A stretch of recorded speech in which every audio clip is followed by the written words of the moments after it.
आकाश में चांद लहूलुहान सा दिख रहा था। विक्रमादित्य एक बार फिर श्मशान की ओर बढ़े, बेताल को अपने कंधे पर डाला।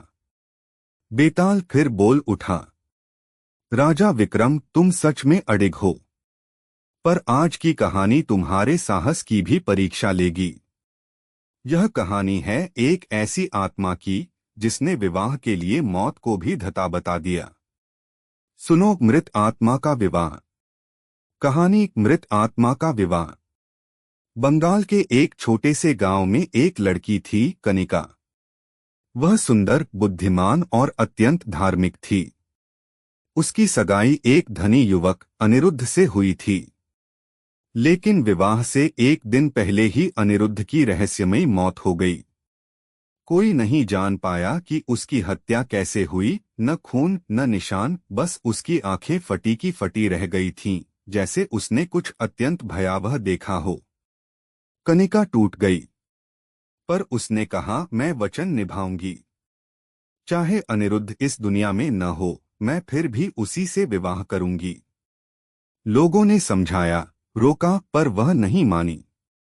अगले दिन उसने श्मशान जाकर अनिरुद्ध की चिता के पास खुद ही विवाह की सारी रस्में निभा लीं।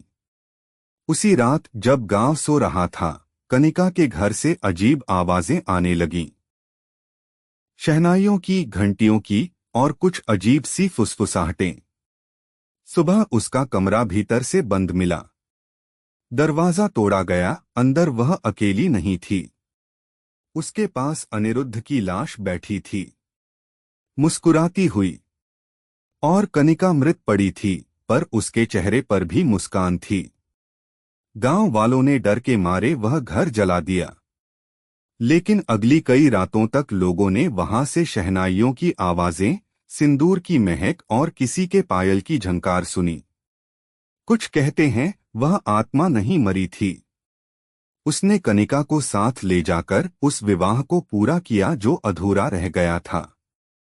बेताल ने अब पूछा, राजा विक्रम, क्या कनिका पागल थी जो मरे हुए व्यक्ति से विवाह करने गई, या क्या यह सच्चा प्रेम था जो मृत्यु से परे भी वचन निभा गया?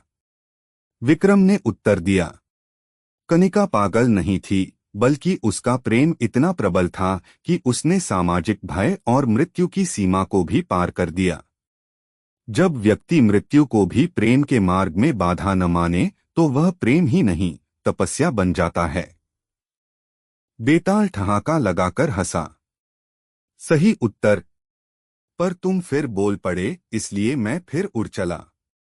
और वह फिर उड़ा, पेड़ की डाल पर जा लटक गया।